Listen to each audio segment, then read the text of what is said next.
E aí, alunos do sétimo ano, tudo bem com vocês? Vamos aí mais uma semana dos Planos de Estudos Tutorados de Minas Gerais, os PETs. Estamos no volume 2, essa semana, a semana 3, da página 72 até a página 75. Curta esse vídeo, já se inscreva no canal, se precisar falar comigo tem meu Instagram, pode pegar seu caderno e vamos juntos aí fazer as atividades dessa semana, beleza? Bom, vamos lá então. Essa semana nós vamos falar sobre dois assuntos, a peste negra e também o período das grandes navegações. Então esses são os principais assuntos das atividades. Bom, o que foi a peste negra? A peste negra foi uma pandemia que aconteceu na Europa no século XIV e matou pelo menos 1/3 da população. Então, a peste negra foi uma pandemia, ou seja, uma doença, né, que foi disseminada, né, na Europa, então ela se espalhou muito rápido e ela vai matar 1/3 da população. O que isso significa? Que a cada 3 pessoas, uma morreu, né? Dizia-se que na época era impossível você não conhecer alguém que tivesse morrido por causa da peste negra. Vai ser uma doença que vai se espalhar muito rápido. E como que essa doença surgiu? Como que ela conseguia se espalhar tão rápido? É uma doença que vai atingir pulgas, né? Essas pulgas que estavam nos ratos. É importante a gente lembrar que as cidades no período medieval não eram as mais limpas possíveis, né? Você tinha muitos ratos nas cidades, e essas pulgas vão acabar picando também as pessoas e transmitindo essa doença para elas. A peste negra vai se desenvolver na pessoa, né? A doença vai se desenvolver e com o tempo a pessoa também vai começar a transmitir essa doença por um espirro, pelas gotículas de saliva que saem da sua boca, né? E aí a doença vai se alastrar cada vez mais. E por que peste negra ou peste bubônica? Ela era chamada de peste negra porque ela causava manchas negras, escuras, né, na pele das pessoas, provocadas aí, né, pelo bacilo, né, pelo agente aí contagiante da doença. Ela vai ser conhecida também como peste bubônica porque ela formava bulbos, como se fosse feridas grandes, caroços, né, que inchavam e infeccionavam aí e acabavam transmitindo bastante essa doença, principalmente aí na virilha, no pescoço e nas axilas, ok? Vai ser uma doença que vai se espalhar muito rápido, né, principalmente dentro das cidades, e acontece que a medicina da época não era muito evoluída, né? Então eles vão tentar controlar essa doença, mas muitas vezes isso não vai conseguir ser feito, né? A gente tem uma imagem, né, algumas imagens que ficaram muito famosas, né, dessas máscaras que os médicos da época usavam, né? Então os médicos usavam essa máscara aí, né, que parece o bico de um pássaro. A maioria das pessoas, pessoal, começou a acreditar que essa doença tinha sido enviada por Deus para castigar o mundo, né, que o mundo estaria vivendo de forma com muito pecado e que isso na verdade era um castigo. O que acontecia? Muitas vezes eles ficavam lá fazendo orações ao lado da pessoa que estava doente e acabavam se contaminando mais e mais e mais, né?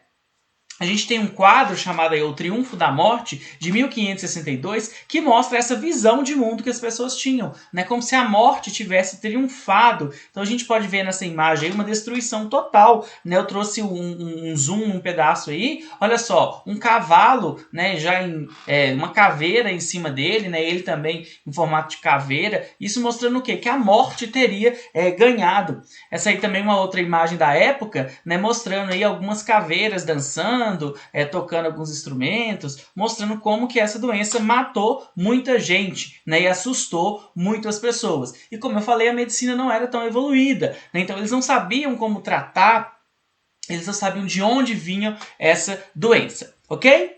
Bom, pessoal, o outro assunto que vai falar aí nas atividades dessa semana é o período das grandes navegações, né? Também chamado de expansão marítima, que vai ser quando os europeus vão começar a se dedicar às viagens pelo oceano e vão acabar descobrindo novas terras, né?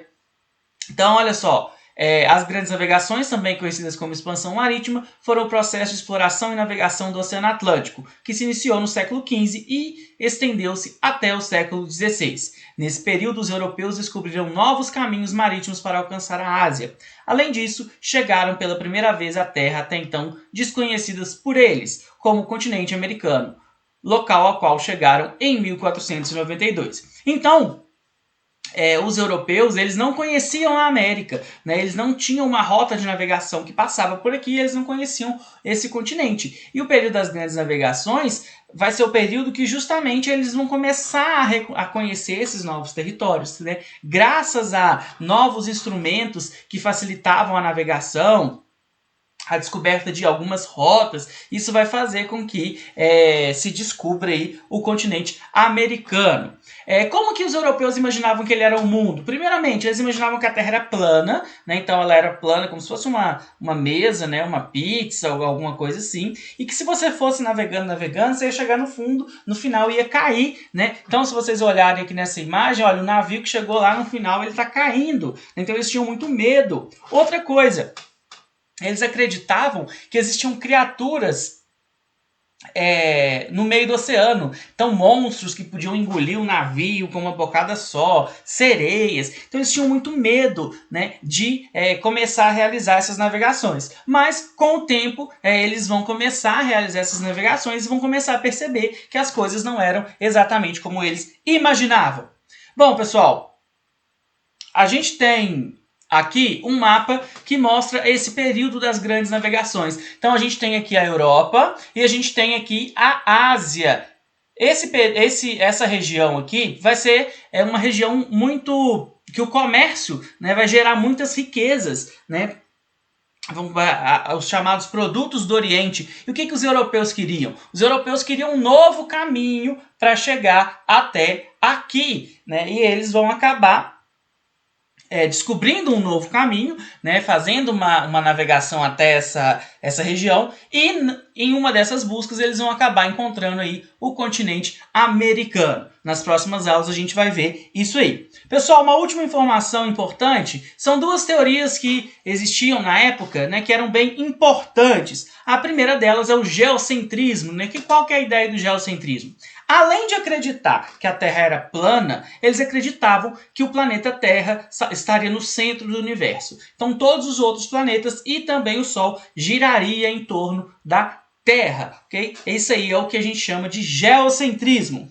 E a gente vai ter também o heliocentrismo, que é a teoria de que o Sol está no centro do universo, né? Então os planetas é que giram em torno do Sol, ok? Então essas são as duas teorias. Hoje a gente sabe que a teoria correta é o heliocentrismo, né? O Sol que está parado e os planetas é que giram. Mas até se chegar nesse conceito, né, que a gente tem hoje, se demorou um tempo.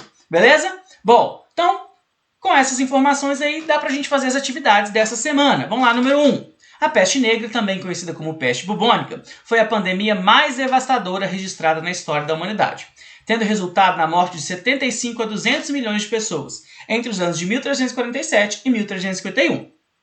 A doença criou uma série de consequências religiosas, sociais e econômicas, com efeitos profundos no curso da história da Europa. Observe as fontes históricas abaixo sobre o período. A primeira é uma pintura de Peter Bruegel, denominada O Triunfo da Morte. A segunda é um trecho da fonte primária, Consulta sobre epidemias, feita pelo colegiado da Faculdade de Medicina de Paris. A seguir, responda as questões. Então vamos às fontes aí. A primeira fonte é aquele quadro que eu já tinha comentado com vocês, que a gente tem uma destruição, né, a morte saindo vitoriosa. E a fonte 2 é esse trecho aí que diz o seguinte, que os habitantes abandonem os lugares onde os acidentes acontecem, se isso lhes for possível. Vamos ver as primeiras perguntas. O que você observa na primeira fonte histórica? O que está acontecendo? Então, o que está acontecendo aí nessa primeira imagem? Né? Então, a gente vê a destruição, a gente vê a vitória da morte. Né? Então, a gente vê muitas pessoas mortas, muitas pessoas sofrendo, né? Muitas coisas destruídas, olha só aqui atrás. Então, isso aí é o que estaria mostrando na imagem 1, na fonte 1.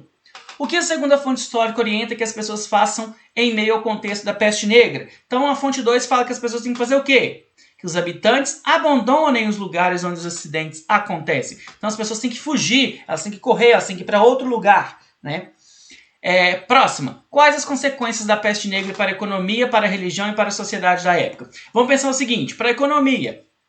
as pessoas começaram a morrer, né? Então começou a perder mão de obra, você não tinha pessoas para trabalhar, então a economia começa a entrar numa crise, né? Você começa a ter uma diminuição dos produtos agrícolas, a agricultura diminui muito, porque as pessoas estão morrendo, né? O comércio também vai sofrer um impacto muito grande. Na religião, as pessoas vão começar a acreditar que aquilo é um castigo divino e vão procurar dentro da igreja a resposta, né? E na sociedade, a sociedade vai se transformar muito, principalmente por quê? Porque a igreja não vai conseguir responder essas questões, né? Porque se era um castigo divino, por que quando eles rezavam esse castigo não ia embora? Então, dá para vocês responderem aí essa terceira pergunta. A próxima pergunta, na história da humanidade, o que não faltam são grandes epidemias que se mostraram muito fortes perante sociedades consolidadas. Atualmente estamos vivendo uma nova pandemia, em função da Covid-19. Pesquise mais detalhes sobre a peste negra e escreva um parágrafo, comparando a epidemia do século XIV à Covid-19, buscando destacar a importância dos avanços da medicina no combate a esses tipos de doença. Então, vocês vão fazer um parágrafo aí comparando com a situação que a gente vive hoje, né? Você pode colocar o que você está achando dessa situação, como que você está enxergando tudo isso. E será que é da mesma forma que as pessoas acreditavam lá no período da peste negra? Lá no século XIV, né? Lá as pessoas achavam que era um castigo divino. Hoje, será que tem gente que acha que é isso? E os avanços da medicina? O que a medicina hoje está correndo atrás? E na época, né, como que as pessoas lutavam aí contra essa pandemia, ok? Então essa aí é uma resposta pessoal. Pessoal, a número 2, a gente tem aí, falando do período das grandes navegações, né? Então, a partir do início do avanço das grandes navegações, o conhecimento que os contemporâneos da época tinham a respeito do planeta foram sendo ampliados. A seguir, podemos observar dois mapas. O primeiro datado de 1489 e o segundo de 1570. Observe, analise-os a seguir e responda as questões. Então, a gente tem dois mapas, né? Se vocês prestarem atenção, o primeiro mapa, ele tem mostrando aí o continente africano, a Europa e a Ásia, mas ele não tem a América, né? Porque eles não sabiam que existia. Já o outro não, o outro já tem o continente americano. Embora ele, né, tenha alguns problemas aí, né? Que hoje a gente conhece o território bem mais. Vamos às perguntas aí, ó. Qual é a data de cada mapa? Em que período histórico cada um foi construído? Então, a data é essa aqui, ó, 1489 e 1570. Então, essas aí são as duas datas que vocês vão colocar, ok? De um mapa e do outro. Quais as principais diferenças entre os dois mapas? A gente já viu que no primeiro mapa não tem o continente americano, isso aí. Então, no primeiro mapa a gente não tem a América. A próxima. O que deve ter motivado os europeus a se lançarem em rotas marítimas desconhecidas? Eles queriam o quê? Eles queriam riquezas, né? Eles queriam mais terras, eles queriam uma nova rota para pegar os produtos. Então, por isso que eles navegaram nos mares desconhecidos. É possível observar que o segundo mapa possui mais territórios registrados. Que fato pode ter sido responsável pela inserção de novos territórios no segundo mapa? Por que eles não estão presentes no primeiro mapa? Qual fato? A descoberta da América, né? No primeiro mapa, eles ainda não tinham descoberto a América. Por isso que no segundo ele aparece e no primeiro, não. Que tipo de funções podem ser atribuídas a esses mapas no contexto da época em que foram produzidos? Para que se constrói um mapa desse, né? Então, esse mapa pode ter sido utilizado para navegação, né? Para você saber quais as rotas você fazia, para divisão de terras entre os países, né? Então esses aí são os objetivos aí de serem feitas as funções desse mapa. Qual a principal conquista no processo de expansão marítima retratada no segundo mapa? A conquista também da América. Isso aí. Então a América, tanto a América do Norte, a América Central e a América do Sul, né, aparecem no segundo mapa. Beleza? Bom, pessoal, bons estudos. Os meus alunos, por favor, me mandem as atividades pelo WhatsApp ou pelo e-mail. Se inscreva no canal. Quem quiser falar comigo pode me procurar lá no Instagram. Até a próxima. Muito obrigado. Até mais.